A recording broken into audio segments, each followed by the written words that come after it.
चुगलखोर पड़ोसन। क्या कर रहे हो? छत पे जाके अखबार पढ़ूंगा।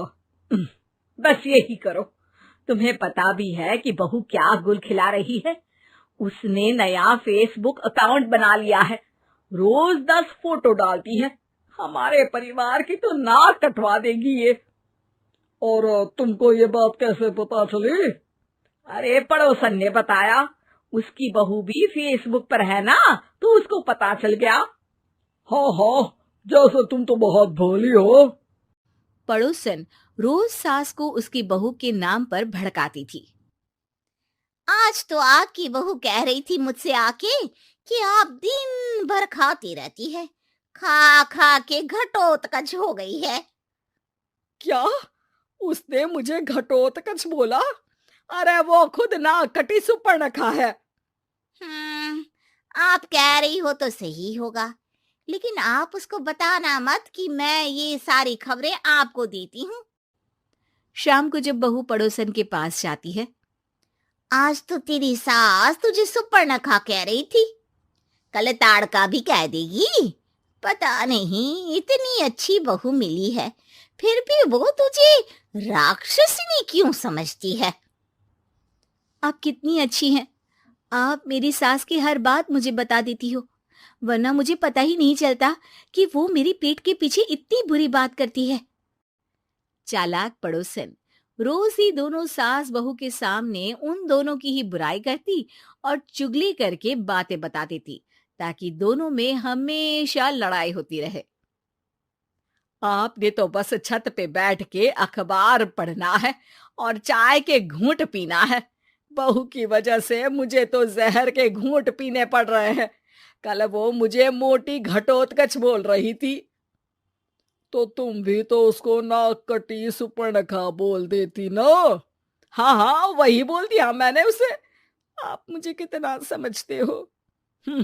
बहुत अच्छे से। अब मुझे वो ये बात पड़ोसन ने बताई ना, वही तो है आपकी शुभ चिंतक। पर मैं इस बहू को ना सबक सिखा के ही रहूंगी। जरूर सिखाना चाहिए, पर आज तुम मेरे साथ शाम को छत पे बैठना, एक तरकीब बताऊंगा। बिल्कुल बिल्कुल, कितना ध्यान रखते हो जी आप मेरा। मैं ना सब ध्यान रखता हूँ। शाम को जब सास और ससुर छत पर बैठे होते हैं कि यहाँ खड़ी हो जाओ, यहाँ से ना तुमको पता चल जाएगा कि बहू की अगली चाल क्या है। अच्छा, कैसे? सवाल मत पूछो, जैसा कह रहा हूं वैसा करो। थोड़ी देर में ही छत पे बहू की आवाज आने लगती है। मेरी सास लायक ही नहीं है। मुझे पता होता तो सास बहू की भी कुंडली मिलवा लेती पहले ही। तेरी सास तो मुझे भी पसंद नहीं है। मेरे पास जब भी आती है तेरी बुराई करती रहती है। कभी सुपर्णखा कहती है, कभी हिडिंबा कह के कामचोर भी बोलती है, अरे कभी कभी तो चुगलखोर भी बोल देती है। काश आप जैसी होती मेरी सास। ऊपर छत पे पड़ोसन और बहू की आवाज सुन के सास के होश उड़ जाते हैं। समझी? जी समझी। सुबह तुम्हारे सामने ये बहू की बुराई करती है और शाम को बहू के सामने तुम्हारी। मतलब आप सिर्फ अखबार नहीं पढ़ते, सारी खबरें भी रखते हैं। अब तो इस पड़ोसन को भी सबक सिखाना पड़ेगा। शाम को सास बहू को जाके पड़ोसन की साजिश के बारे में बता देती है। हाँ, मुझे माफ कर दो माँ जी। तुम भी अपनी माँ जी को माफ कर दो, इन्होंने भी तो तुमको बहुत कुछ कहा है। अरे बस बस, अब ये सोचो कि पड़ोसन को सीधे कैसे करना है। अगले दिन सुबह पड़ोसन सास का इंतजार कर रही होती है, लेकिन वो देखती है कि वहां सास और बहू एक साथ आ जाते हैं। अरे अरे, आज दोनों एक साथ। हाँ, सोचा कि बहू की पीठ पीछे बुराई करने से क्या फायदा, मुंह पे ही बोलती हूँ मैं। हाँ, मैंने भी सोचा आपको 2 बार मेहनत करनी पड़ती है, एक ही बार में काम खत्म कर लोगी। हैं? वो मैं आप लोगों को कैसे पता चला? क्योंकि ऊपर वाला सब देख रहा है। पड़ोसन ऊपर देखती है, वहां ससुर खड़े होकर हंस रहे होते हैं। मतलब आप हमारी बातें सुन लेते थे? हाँ, सुन लेता था और मजे भी लेता था। आपको तो शकुनी होना चाहिए।